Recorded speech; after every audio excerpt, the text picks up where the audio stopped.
Sveiki, sveiki. You're a Stillwater guy, I see, right? I know one of them is poisoned, so I have to switch them up. Oh, what if I already thought of this and switched it before that?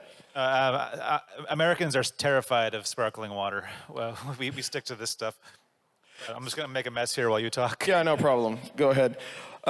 Today here with me, I have I assume, well, I'll ask, I'll go into this immediately, but I assume the brain behind the Cyanide and Happiness comics, let's say, Rob Denbleyker. Sorry if I mispronounced his surname. Are you the brain behind the comic book, or the comics, or what is the size of your operation? Because I understand there are like a couple of guys, right? Yeah, I guess I'm the brains. I appreciate that. I think I'm also the muscle sometimes. We're a pretty small group. There's me and two other guys who make the comics, and then beyond that, we have a handful of people who help with the animation, because animation is very difficult and time-consuming. And then we have a little card game department. We've turned ourselves into sort of a game publishing company. So you have you have a pretty big operation then, I guess. Like you have a lot of people, like technically. 12 people who work with us. So I think it's pretty respectable. But the important thing is I don't have to do it all myself. I get to just be the boss and do nothing, but just draw butt jokes and put them on the internet. Yeah, I have somewhere down here. There's some information about your high school. We're going all the way back. Yeah, all the way back, about drawing butts and dicks. I'll find it later, maybe. So I gotta ask. I understand this is probably a pretty popular question in conventions. How did you come up with this name, like Cyanide and Happiness, and what does it represent? Is it sort of a comedic juxtaposition, or what is it? What's it all about? It comes from one of Chris's comics, one of my co-writers, from back in like 2005, 2004 even. It was before the comic officially started. He made a comic where two characters are there, which is almost all of our comics. There's two guys. And one of them's got cotton candy, and his friend says, "Cotton candy, what's in it?" And he says, "Cyanide and Happiness." And his friend says, "Happiness? Hot damn, I'll take 4. And when we were first starting the comic, we went back and forth. We had a couple of different name ideas, but that one stuck because it kind of summarized both sides of the jokes. Like, it's a little bit poisonous and it's a little bit happy. So Cyanide and Happiness, and it stuck. But then, okay, so Cyanide and Happiness was created in, like you said, in 2005, right?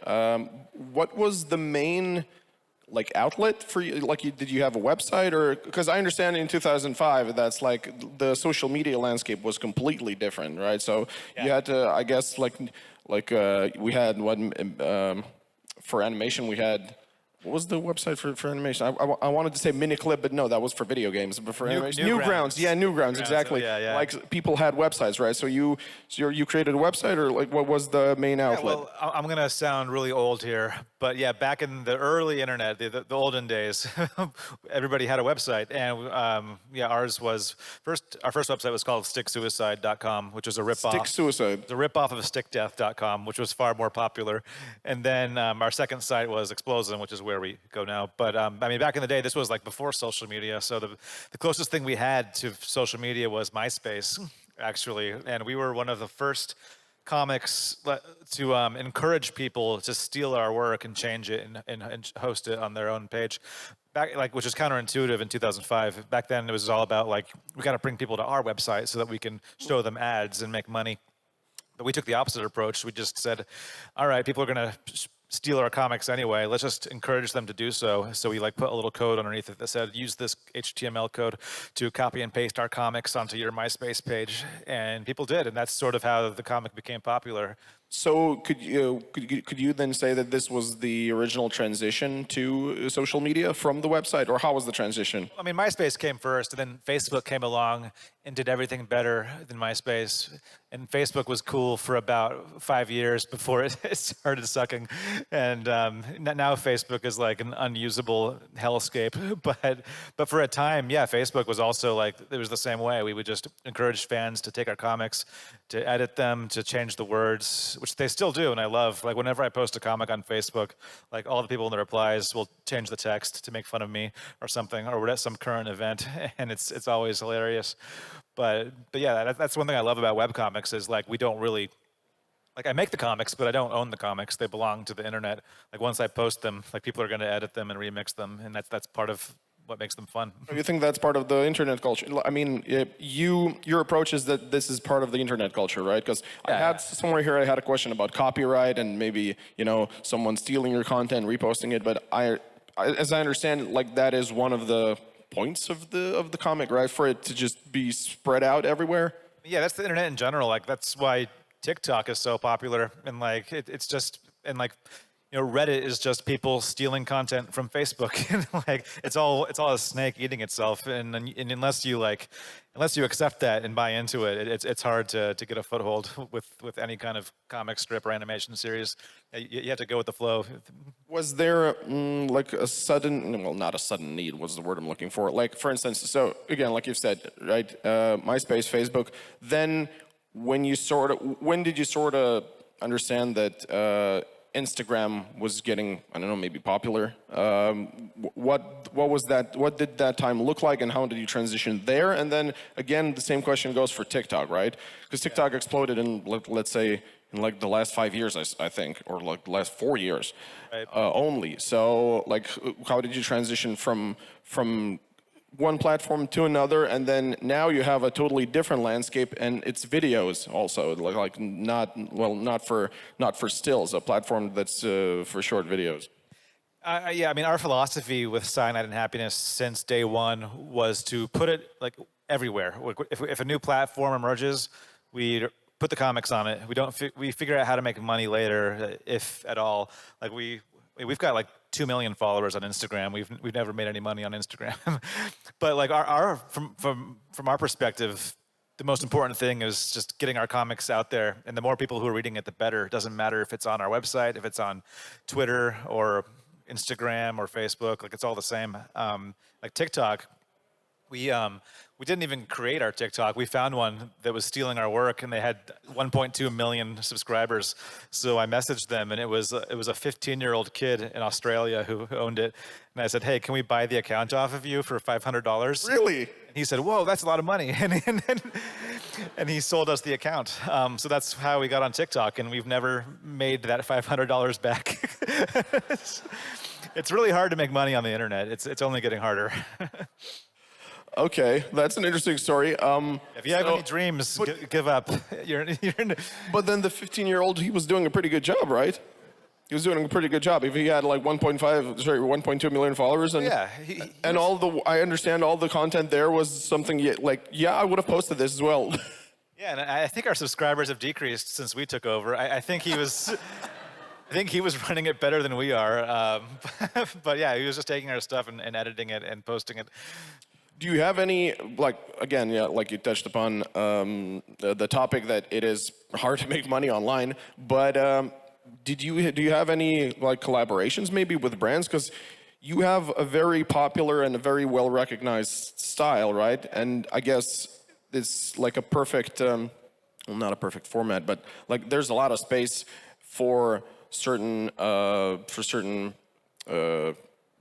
I don't know, advertiser collaborations. Like the one that I always give is, especially for animators, is like maybe there's a Starbucks coffee or something, and it has like your dudes around it, like an ad or something. Yeah, and we've experimented with like licensing our stuff to ads. Exactly, that was the word I was looking for. Sorry. One of the first ways we ever made any money off of Cyanide Happiness was back in 2007. We licensed the characters to a cell phone network in the UK called Orange Mobile, and they paid us money to like use our characters and put them in their ads. And that was really cool. Like it was the first time we'd ever been paid. Well, there you go. Nowadays, we try to work for ourselves mostly because it's really hard doing freelance work. Like you send them something and they say, okay, our only note is to change everything and start over. And it's tough to do client work. But that was the first time we made money off of our characters. And since then, like the only way we've really survived this long is just by trying lots of things, like adapting. Like right now, the main way I make a living is through card games. Like we produce our own card games, and we're selling them even downstairs at our booth. And before that, we were only earning money through like these animation deals we were doing for these from 2015 to 2018. there were a lot of startup companies trying to compete with Netflix and Amazon, and like every single one of them went bankrupt. But in the process, we got paid to make like shows for them. So for like a brief period of time, we were mostly an animation studio, but now we're mostly a card game company. And like I think that's kind of true of most online creators. Like you can't make money doing one thing; you have to try 7 different things and hope 1 or 2 of them take off. So technically, your main income right now is sort of merch. Pretty much, yeah, kind of, yeah. And 3 years from now, I'll have a totally different answer to how I'm making money, hopefully, or I'll be. What did you say in? Or I'll be like homeless. What did you say in 2019 when you were here in Comic Con? When asked what is your main income, what was it then?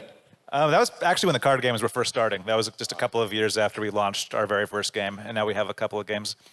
So it was similar, but then to now. Okay. How did the landscape of meme culture in 2005 contribute to the initial spread and popularity of Cyanide and Happiness? Oh, I mean, yeah, like we were, I think, in the right place at the right time. And I often think about how much luck is involved when it comes to like a comic like ours becoming popular. Because if we started it now, I don't think it would have really gone. I don't think so. I think the internet now is a little bit too safe. You've got, nobody goes to websites anymore, right? They go to Facebook and Instagram, both owned by the same company, who don't. That's fine. Just create a profile, start posting there. Yeah, there's definitely what I call like the Disneyfication of the internet, where it's everything has to be brand safe. And now even when we post to Facebook, we have to like avoid posting certain comics that would be fine on our website, but on Facebook they would get us kicked off. Really? Yeah. I was actually about to ask. Like your comics are pretty, let's say, controversial, or at least some of them are controversial. So is there some sort of an audit where you create a comic and then you're like, no, we can't put this on Instagram? Yeah. Well, it's weird. They have what's called community guidelines. So, for example, you can't. Why the finger quotes? Because they're very inconsistent and there's no real community on any of these websites. But like on Instagram, for example, you can't depict nudity in a cartoon. But like, have you been on Instagram? There's like, it's very inconsistent. So we have to avoid showing butts and boobs. Even if they're just drawn, just 2 lines. Yeah, even cartoon violence, you can't show blood. Like it's very strange. And this is all in the last like 5 to 6 years. Okay, how often then does your content get pulled by the algorithm? Like, nope, we're not showing this. Or get the the blur that you have to the blur that they put on if you post something like from a war scene or something, like they put a blur and then at the bottom you have to push to see the content. Oh yeah, I mean that was on Twitter, and now that's gone away. Now Twitter is just full of like horror. Oh yeah, no, Twitter's just porn and Nazis. Yeah, but on Instagram, let's say. Yeah, on Instagram, yeah, we use the same library as Facebook. We just take anything out that has violence or nudity, and then everything else, that leaves about 5 comics left that we can rotate. So yeah, we're figuring it out. Can you discuss? Oh, sorry. Yeah. Also, thank you for calling it Twitter and not X. Oh yeah, I'm not used to it yet. I'll probably get used to it, or maybe I'll never get used to it. Yeah, it's Twitter, X Twitter. I don't know. Any specific instances where Cyanide and Happiness comics or characters became early examples of internet memes, and how did this influence the webcomics growth and audience engagement? Like, do you have any? Do you remember or recall any specific comics that became like extremely huge? I don't know, maybe. Yeah, let's say culturally in the meme in meme culture and on the internet. And which ones were those? Happens a lot. In fact, Elon Musk posted an edit of our comics, one of my comics, like 2 weeks ago, which was surprising. He did good work with the Twitter app we just spoke about. I guess so, but I'm sure he didn't make the meme. I'm sure he stole it from somebody else. But it was, I retweeted it out of obligation.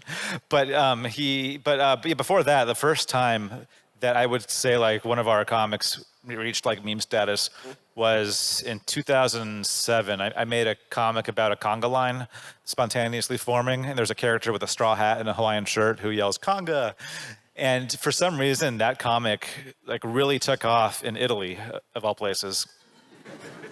And it was called Tutti i Conga, which is all the congas. And it was a meme where they would take that character and they would redraw him as every other character, like Deadpool or Batman, or like. And there was a YouTube video where they had compiled them all, and there were over 1,000 edits of this character that I'd made. And like at that point, this was just when Cyanide Happiness was starting. So it blew my mind that I made something that had been translated into a language that I didn't even know. And it was getting like millions of views.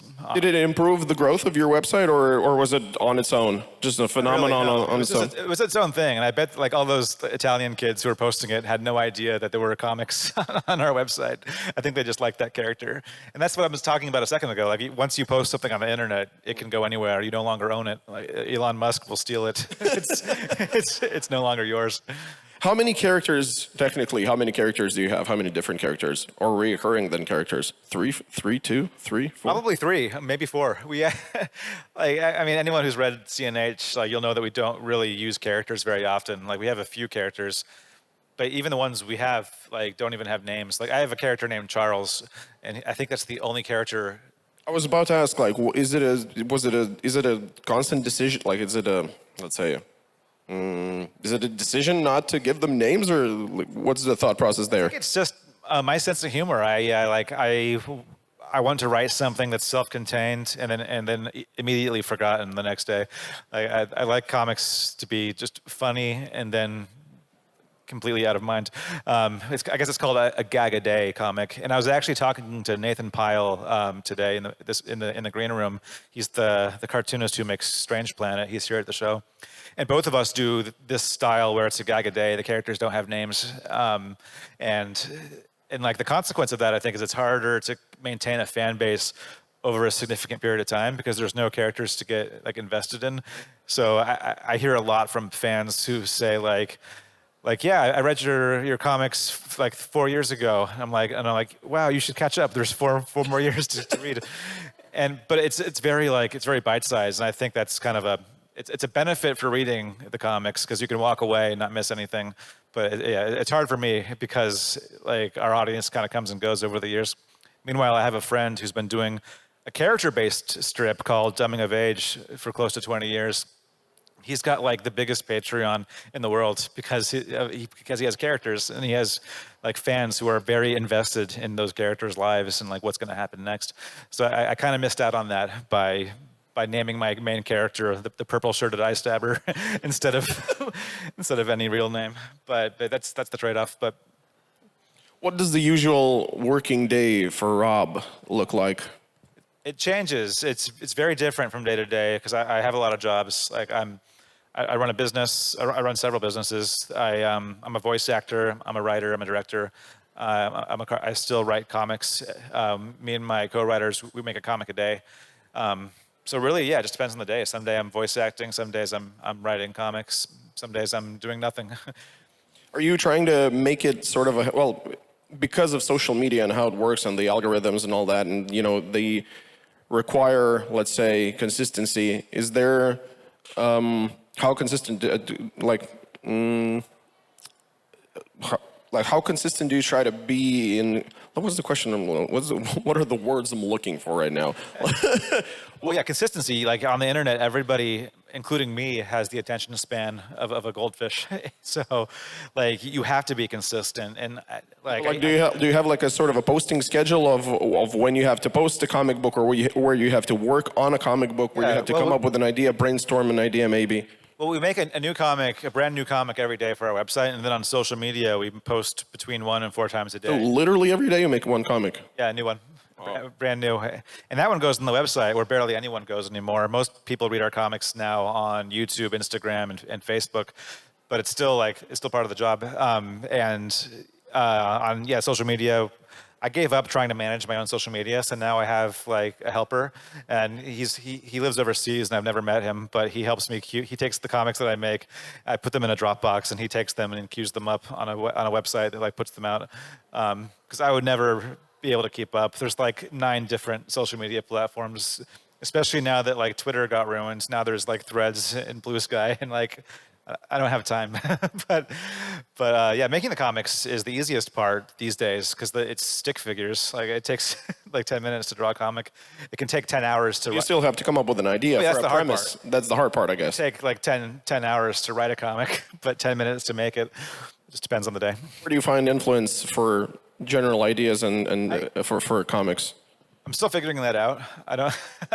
Where do you come up with the premise? Do you, I don't know, watch the news, see a movie, go outside, see something happen, or? There's nothing funny happening in the news lately. But it really depends on the day. Like my writing style changes every few years, and I think that's true of lots of writers.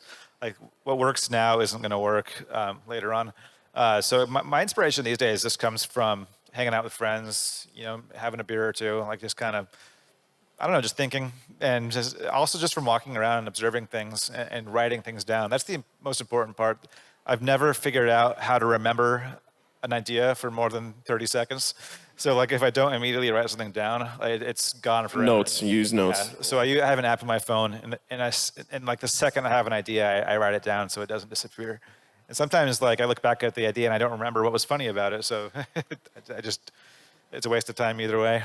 Did you ever struggle with creativity, and how did you guys make sure to always keep your content fresh and relevant? Yeah, like I think everybody has writer's block, no matter what kind of like industry you're in. But for me, yeah, it's all about talking to my co-writers, hanging out with friends. We even have we use Slack for work, and we have a Slack channel. It's just the three of us, just for writing comics. So like anytime, day and night, one of us might pop in with like a half-baked idea, and then somebody else will jump in and help finish it. So like my sense of humor, my creativity is very collaborative. Like I draw energy from other people, and I kind of I like to bounce ideas off of like friends and collaborators. Okay, I see. How did Cyanide Happiness foster a sense of community? You spoke about the fact that community notes don't really have a community sense of community engagement with its fan base, and what were some notable instances where fan feedback or interaction influenced the direction of the webcomic, let's say? Yeah. Do you ever take in feedback? Like, I don't know, some fan walks up to you and says, you know, that would have been funnier if he would have said this. Oh yeah, cartoonists love hearing that. But honestly, yeah, it is a two-way street, and that's one of the cool things I think about online comics is I do sometimes post a comic like on Twitter or something, and then I'll see a reply that like makes another joke, and I'll think, that's kind of funny, and then like I'll kind of I kind of internalize that, and I take that feedback into account next time. Also, I use Twitter to write comics sometimes. Like I'll post a joke, and people like it, so I'll like. You see if it explodes, right? Then you animate it, or sorry, you mean, do you post the comic itself on Twitter, or do you just post like a text premise for the comic? Just a dumb like one-liner joke, oh. Yeah, and then see if people like it, and then maybe I'll reverse engineer that into a comic later. I see. But we also encourage people to edit the comics, like I said on Facebook especially. Like I'll post a comic and people will edit it and post it back, and that makes me laugh. So like I'm getting a lot of satisfaction. Like even during periods where I'm not getting paid, I'm still like enjoying the content from the other side. So there was this one instance. I usually bring this up when I talk to animators or comic book artists. Last year we had Danny Cassell, so Cool Man Coffee Dan here, and he mentioned this one interesting story that he created a short animation about a snake, and the snake, like it's a short animation where a snake says that it has legs, I think, something among those lines. And the basic premise is that people believe fake news online, and that video exploded on Facebook, and it was taken by, let's say, it was popular amongst both sides of the political spectrum, sort of to illustrate the other side of the political spectrum. And for Danny, it was interesting. He said, I never planned for it to be like a sort of a political informational tool, right? For this, just a stupid 7-second joke, but it became like a sort of a political, I don't know, like a political messaging tool. That specific comic, specific animation. Has anything like of this sort ever happened to you? But then I understand, like you like when your comics get remixed, reposted, whatever, right? Yeah. No, I do like when our comics get edited and reposted. Sorry to interrupt you. There's also a good example where the creator of the frog, Pepe, I think, right? I was about to say Pepe. Yeah. Exactly. Yeah. Yeah, like I mean, I love it when people take our comics and edit it. I don't like it when Nazis take our comics and edit them, which doesn't happen often, thankfully. But I mean, it does happen. Like every couple of years, somebody will say, "Hey, look, this like horrible person is taking your comics and editing them."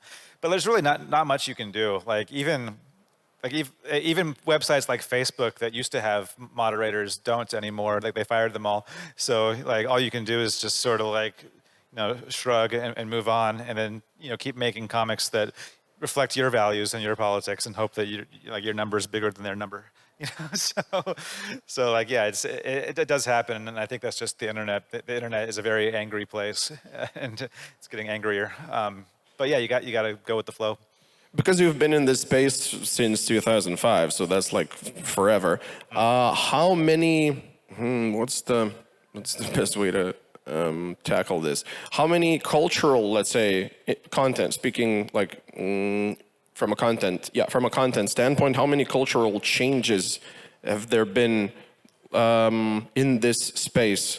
Does my question make any sense? Too many to count. Like I feel like internet culture and just internet as a medium, like it changes literally every year or two. Like there's no keeping up, and it's accelerating. So like back in 2005, a lot of parts of my job were much easier, but also a lot of parts were harder. Like some things are getting better. Like I feel like with the rise of social media, there are comics that are starting out now and getting millions of followers overnight, and that's really cool to see. Like there's the webcomics that like are really blowing up because of social media. Meanwhile, some of like the older comics are struggling because of social media. Like social media for us is a struggle because of our content. It's not brand safe. It's not family friendly. So it's kind of an opposing force. But then there's people like Nathan with Strange Planet. Like his comics are just so shareable and often wholesome, and like that's perfect for a place like Instagram. So and he's not the only one. There's another comic I love called Dinosaur Comics. Not the one by Ryan North from ages ago, but a new one called Dinosaur Comics. And it's like, it's so wholesome and cute. And like, it came out of nowhere. And now like they're selling like tens of thousands of t-shirts per month. And it's like a huge thing. And it's really inspiring to see. Like there's people who are succeeding like on social media. But like to answer your question, yeah, like the reason we keep reinventing our business model is because the internet forces us to.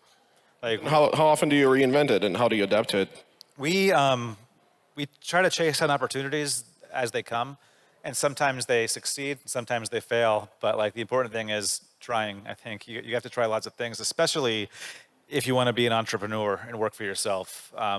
If most of my friends who were like working in webcomics in 2005 to 2007 don't do it anymore. They've moved on to become storyboard artists and animators, and they're still doing great. Like they're still having a great time, but like their business model didn't carry forward as the internet changed. And like we're only here by sheer luck because we managed to be at the right place at the right time. Like luck and a few good decisions, I think. Like were there any ever bad decisions where you made changes and then you thought, no, reverse, this is a bad like I mentioned, we made a couple of shows for streaming platforms because like it was an opportunity, and like it paid the bills, and it was a chance to make more animation. But what we didn't factor in was that these were platforms that cost like $4 or $10 a month. So like once we launched the shows, we told our fans about it, and everyone was like, "What? Like what is this? Like go fuck yourselves. We're not going to pay $10 to watch this." And then it was like that was a learning experience for us because like we had made this stuff that was really, really cool and funny. But because we made it on a platform that wasn't YouTube, we made a lot of people angry. And like the good news there is like recently we got the rights back, and we've been able to post those episodes on our YouTube channel, which has been really cool because that's where we wanted to post them the whole time. But yeah, to answer your question, like we try to dip our toes in a lot of different like industries and different projects. And yeah, sometimes we succeed. We made a video game that didn't succeed. It was a top-down isometric battle royale. And we released it at the same time as like 10 other top-down isometric battle royales, and like ours cost $20 and most of the other ones were free, so nobody played ours. And it sucked to see a project that we put time into not succeed, but also like it's a chance to learn, and we wouldn't know if we didn't try it. And luckily, we've had more successes than failures, so we still have a roof over our heads. You mentioned you have a very collaborative mind. So does Cyanide and Happiness ever collaborate with any other bigger comic book artists? When it comes to animation, we collaborate all the time, especially with voice actors. So we like to bring in a lot of our friends, like Ego Raptor. I don't know if anyone here is a fan of Ego Raptor, Aaron Hansen. Yeah, he's also one of the original Newgrounds guys like us. And we've gotten some really like famous voice actors just through going to conventions like this one, where we get to meet other people. And that's how we got both Troy Baker and Nolan North into our cartoons. These are two legendary video game voice actors. So yeah, in the animation space, we collaborate pretty frequently. I see, but then how do you coincide the different animation styles? If there's ever a collaboration, I understand, yeah, collaborations for voice acting, but are there ever collaborations for, I don't know, animation crossover? Like you have characters from Cyanide and Happiness, and then you have characters from like some dinosaurs or whatever. We haven't tried that yet, but that's a good idea. That's something we should try, I think. I don't know how it would look, but it's a cool idea. Because that would have been my next question. Like, how do you combine two different styles of animation? Yeah. And this particular style of animation, this is the one that you came up with, right? Definitely, yeah. Like the brushes and the strokes and the style, how it looks like. Right? We didn't invent stick figures. I think that was cavemen. No, that I understand. Yeah. But yeah, Chris Wilson, one of my co-writers, he originated the style. He actually began the comics when he was 16 years old. He was 16, I was 18 at the time, and he would post his comics on my forum on sticksuicide.com. We had a little web forum, because this was a thing back before social media. And yeah, he originated the style, and then we all became fans and decided to like make it a daily comic. I see. Do we have any questions from the audience? There's a microphone right here, I believe, so do not hesitate to come up to the microphone and give out your questions to Rob. Any questions? Anyone? Yes, somebody. Oh, look at that. Go ahead, please. Oh, this works. When you create comics, there's often a bunch of edgy topics, and typically you would, I assume you would know when some joke would have a more, more people get upset with it or something like that, but was there ever some comic that you thought was just a little gag, but a lot of people got upset over it? And if so, what was it? Well, that's hard. That's a tricky question, because this might be surprising, but we're not trying to be offensive with our comics. We're just trying to be funny, and we happen to be offensive people. so I think in that context, we're often not trying to push boundaries. We're just making things that are funny to us that happen to push boundaries, because that's the kind of stuff that makes us laugh, and that's the kind of content that we grew up on. I grew up on The Far Side and Family Guy. So I had my own sense of humor warped by other people. And so when we make a comic, we often do the cross lines, but those are lines that I think are particular to individuals who read the comics. So I can't think of a time where I regret making a comic. There's definitely times where people would email us and say we went too far and they're not going to read the comics anymore. But even that stopped over the years. I think people have given up on giving you feedback. Yeah, I think hate mail became unfashionable sometime in the last 10 years, which is nice. But I do miss it sometimes. That was a very good question. Has there ever been an instance where you come up with an idea and you sort of, think twice, like maybe this could offend some people? I won't. Yeah, I mean, there are times where I mentioned that private Slack channel where we have comic ideas, and sometimes, like in that channel, it's all private, so there's no rules. So we definitely push boundaries with each other, like with comics that we never intend to make, just to break the ice. But those comics will never see the light of day, and I'll never discuss them at panels. Hello. I have a few questions, if that's okay. Sure. I hope you're familiar with the concept, but there's this term life cycle of a meme, meaning that years and years ago, memes were funny for quite a long time, and nowadays, pretty much after a week a meme is dead, you know? What do you think has contributed to Cyanide Happiness sort of staying relevant and still funny in the eyes of people? I'm not sure. I think part of it is just the sheer quantity of what we've done. There's so much stuff to edit and turn into memes. But I think, honestly, I think consistency is the main thing. It doesn't matter that we make a new comic every day. I think the important thing is that we spam like everywhere, like our Facebook, our Instagram, our Twitter. We just keep posting comics, and we try to meet people where they already are. And I think that's the main reason that we've stuck around, is just by pushing our stuff in everybody's faces. It's the only way to stay relevant on the internet. Are there any other web-based media that you're a fan of and that have influenced your work? Yeah, right. Over the years, there's too many to count. One of my all-time favorites is called Perry Bible Fellowship. That was one of the original web comics that inspired me to make comics. And nowadays, I'm really into a few comics. There's one called House of Decline, which is amazing. It's hysterical, and he makes like 2 comics a day. I don't know how he does it. There's Strange Planet by Nathan Pyle, who I mentioned. He's here for the convention. His stuff's pretty great. And there's just tons of good comics out there. Dinosaur Comics is another one. Have you ever seen like other web media creator either succeed at something or fail at something so spectacularly that it taught you something valuable? Basically lessons that you might have learned from someone else. Yeah, I mean, I think that's kind of natural, no matter what your job is to kind of keep an eye on what other people are doing. And we've definitely gotten help from our industry peers. Like when we were first doing our first card game, we had an opportunity to license the game to Hasbro, which sounded really cool, but it was also kind of scary because they would have controlled everything.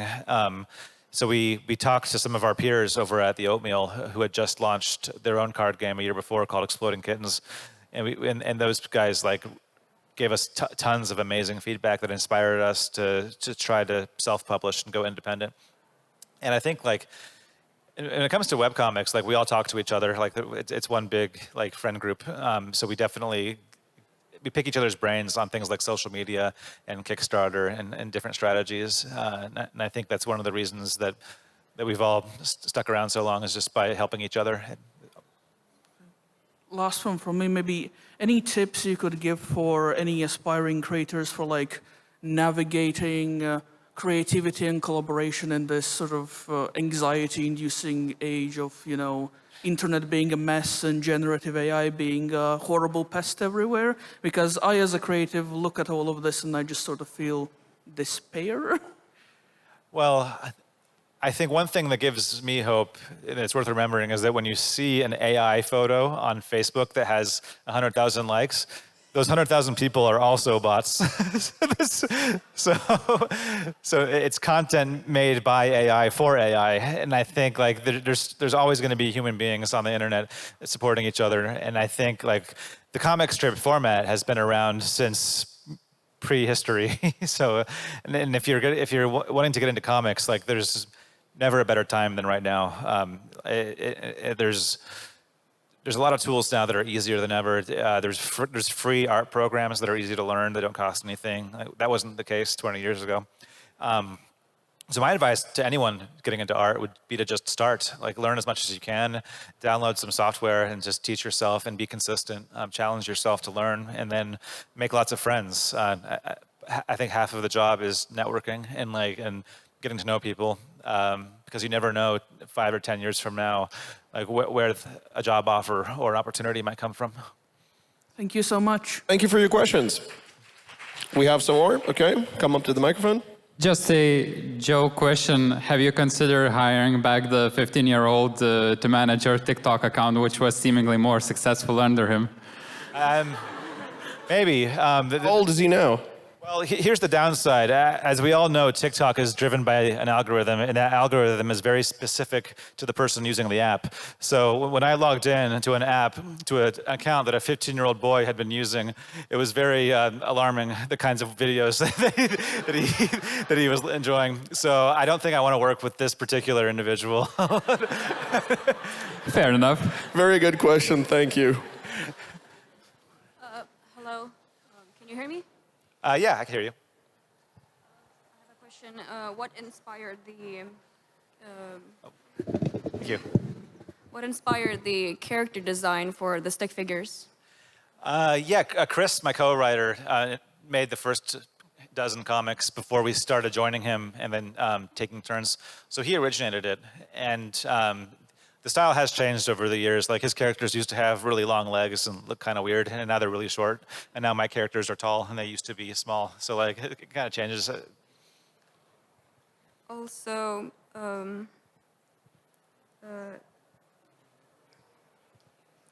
what made you start comics? What inspired you the most? So I've been Drawing dicks and butts in school, right? That's part of it. But I got online at a very young age, probably too young. I was 14 years old when I first downloaded Flash and started teaching myself how to animate. And there was a website called Newgrounds back in the early 2000s, like literally the year 2000 was when I started teaching myself how to animate. And I would make something over the course of a week and I would upload it. And then the next day I would log on and there'd be like 20 comments underneath of people like laughing at it and saying they enjoyed it or giving advice on what like how to fix the joke or something. But like as a teenager, like I fell in love with that. Like I loved the process of making something new, putting it online, then getting immediate feedback from strangers. And like I knew exactly like at that moment that I wanted to do this for a living, like whatever it took.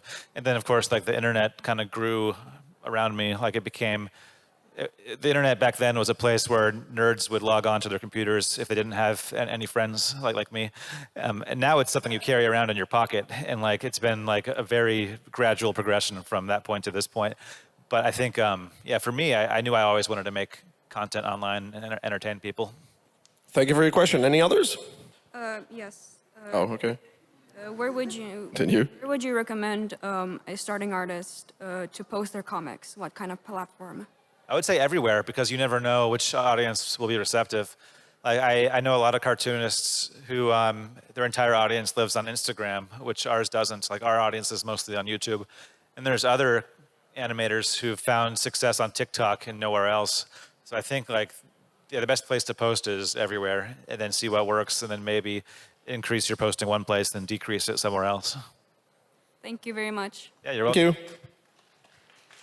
We have a long line of questions still. Okay. Hello. Hello. Right. I have a few questions to ask you. Oh, back up. Hello? Oh, okay. All right. So Yeah, we can hear you. Fire away. I have a few questions about your work.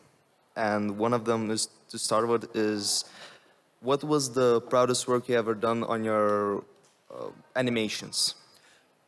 The one I always go back to and watch, like I love it so much that I think I've like half the views are me, and that's an animation called Lab Results. It's based on a comic I made, and then we decided to turn it into a musical number. It's the one where the guy goes into the doctor and the doctor sings all of his different symptoms, and it's this big long musical number. And we also got Kevin Murphy from Mystery Science Theater 3000 to sing as the doctor.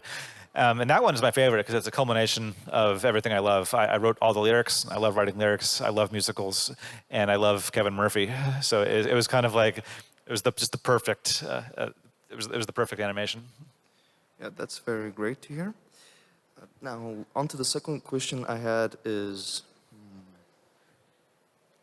Give me one moment. Were there any sort of storyboards or animations scrapped due to time consumption or sort of things that were happening in real life, perhaps events? Yeah, our animations, we scrap them all the time. We have like a graveyard of animatics.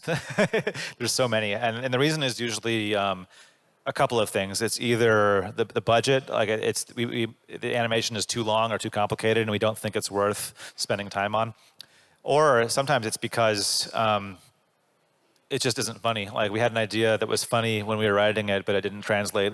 So we look at it and think this isn't working and pull the plug. And some of those animatics we end up releasing on Patreon. And some of them we bring to conventions and we show them like on the screen with small audiences, which is always fun. But yeah, we probably have close to an hour or two of unanimated content.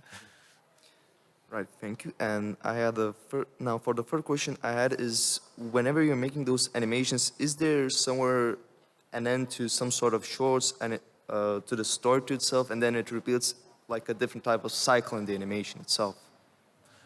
You mean like reusing animation? I was trying to ask if at the start there is an animation that starts with the stick figures, and then there's an end, and then at some point there is some sort of cycle, and the thing about it is it have to, when it repeats again in a different way, does it have like different kind of story, actions, consequences to the animation itself, or is it just like you're implementing some characters, but they choose to do different kinds of things in an alternative reality or an alternative universe realm? It really depends. A lot of the animations are designed to be standalone. Our animated universe is very inconsistent. Like if you tried to look at it as a whole, it would not make any sense. I think the Earth has been destroyed about 11 times in our animations. So there's no consistency to most of it. But then we also love to tell like long-term story arcs like Lunk or Sad Larry, where we take one character and we kind of explore him over many years and keep going back to him. But yeah, we kind of try to have it both ways. We like to do like self-contained animations, but also a series with continuity. Quite understandable. And for my final fourth question is, if you had any sort of tips for the artists, what kind of would you give for animating faster? Like on what software, or perhaps choosing between softwares and then going back to that art style kind of animation type of? Yeah, I mean, as far as software, I think it depends on what industry you're trying to get into. Like, I know Toon Boom Harmony is the big one now that everyone uses. But I do also know that like if you're trying to find a job in animation, what most people are looking for is just fundamentals. So like anything hand-drawn or quick, like Adobe Animate is still pretty good. And I think there's even free versions of it now. There's free alternatives that you can use. But I don't think the software is as important as being willing to learn and being willing to adapt. All right, thank you for answering my question. Thank you for your questions. We still have a pretty long line of questions. Okay, go, guys. Good. Hi. Yeah, so I have some loose thoughts. I'll try to formulate it into like a question. It's about like growth as an artist, I guess. So thinking about YouTubers like iDubbbz or Filthy Frank, right? These are guys who like 7 years ago still like used the N-word. And the thing is like, I guess, like Cyanide Happiness comics have been popping up in my feeds for like as far as I can remember, 2005 is such a long time, and I don't remember if you ever used the N-word in your comics or anything, but like your comics are obviously quite political, as we talked about here, like can be edgy and stuff. So yeah, what I'm trying to ask is like, are there any comics you put out that you kind of regret? Or also like, are there like any old comics that you look at and just like cringe at, like you would not have put that out? Absolutely, like I've now been doing this for close to 20 years. So there's comics that I sometimes look back at and I'm like, yeah, that's definitely written by a 19-year-old college student. It's not funny to me anymore as a 38-year-old. And I think that's normal when you've been doing anything for as long as I have. And I think it's also part of growth. Like if you don't look back at your life and cringe, that means you are cringe right now. right now. And then, so I think, and one of the benefits of a webcomic is I can go back and delete them. I can go back and like get rid of that one, unless people like dig deep enough. But no, we even back then, I don't think we really crossed any lines intentionally. There were comics in the early 2000s that went out of their way to offend as many people as possible, and that wasn't. We were not one of them. Like we were definitely like on the safer side. But yeah, there's definitely. I would say I cringed at a lot of my early work for sure. Thank Good question. Thank you. Yeah, that's a great one. You mentioned community guidelines, and then you mentioned the purple-shirted eye stabber. Could that be the reason why we're not seeing him anymore? No, he's actually pretty safe. The reason you're not seeing him as much is because I've run out of original funny jokes about getting stabbed in the eye. But he does pop up occasionally. I think I made one with him about a year ago. Okay, and one more. Are there any hidden Easter eggs or lost jokes in your comics nobody ever found? Actually, yeah, the purple-shirted eye stabber, I sometimes hide him when there's a crowd of people. I put him in the far back, so you can definitely look for him. But in the animations, that's where we like to put Easter eggs. I think every season of our show has had at least one Easter egg that you can go back and look for. Also, I want to see the hidden offensive comics you guys make. You should publish them under a different name, like Pebble Throw or something. Yeah, we could use fake names. Yeah, for sure. Thank you for your questions. So we have some more. Just a quick little question. Do you have any memes that you quote on the daily?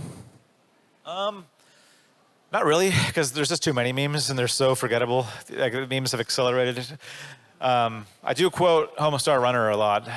That's because I grew up on that. And I also, my wife and I also quote an American comedy called Walk Hard, the Dewey Cox story. It came out in 2011, 2009. 2009? I don't know. Look it up. It's really funny. It's called Walk Hard. Thanks. I quote it at least twice a day. Thank you. We have 3 more, I think, right? Okay. Hi, Rob. So you mentioned that most of your fellow webcomic writers didn't make it, who started the same age, like the same time that you did. But there is the one who did survive. I mean, XKCD, written by Randall Monroe. And I'm curious, since you guys started at the same time, do you know each other? Did you inspire each other? And have you met? Yeah, we're good friends. We text each other pretty frequently. And Randall is he's a great guy. He's brilliant, which you can tell from his comics. But he's also, he's just a very genuine, very, very happy guy. And he's fun to hang out with. Also very tall. He's just like way taller than me. But yeah, he's great. And his success story is similar. He branched out and now he writes New York Times best-selling books. And it's pretty amazing to see. But yeah, I love his comics. That's true. Thank you. Thank you for your question. I would just like to ask if there is anything you absolutely love animating, like expressions or something like that. Yeah, well, I don't do much animating myself these days. Now we have a small team who does it, so I mostly direct. But with the comics, drawing the facial expressions is kind of my favorite part, because you can take a joke that's 7 out of 10 and make it 10 out of 10 just by drawing a funny face. And I really enjoy that part. But yeah, it's hard to really think of a favorite. I do you were joking about it, but I do enjoy drawing butts. It's very, very calming. It's 2 little circles and it's really easy. So yeah. Therapeutic, right? Yeah, it's nice. And I've probably drawn about 200 today downstairs. So, is that your signature now then? Maybe. Kind of, yeah. It might as well be. But thank you. Thank you for your question. Hello, it's me again. You said that without really trying, you kind of had got 2 million followers on TikTok, and with all the social medias combined, your combined follower count is probably by a factor larger than the entire population of the country you're in right now. And I'm just curious, how do you not have that get to your head, or just really think you're a god amongst men when there's so many followers and all that? Well, the first thing that I remind myself a lot is that those numbers don't really mean anything, because on Facebook, for example, I'm sure a quarter of them are bots, just so you can delete that right off the top. But also, I think in the age of algorithms, the number of subscribers, it doesn't even matter as much as the quality of the work and how shareable it is. So on Facebook, sometimes, even though we have we have 12 million followers on Facebook. That's a huge number. We'll post a comic and we'll get 200 likes. so like those two numbers aren't very close to each other. And the reason for that is that's how Facebook works. It's kind of a meaningless metric. The only way to get views on Facebook is to pay money to have your post boosted so that more people see it.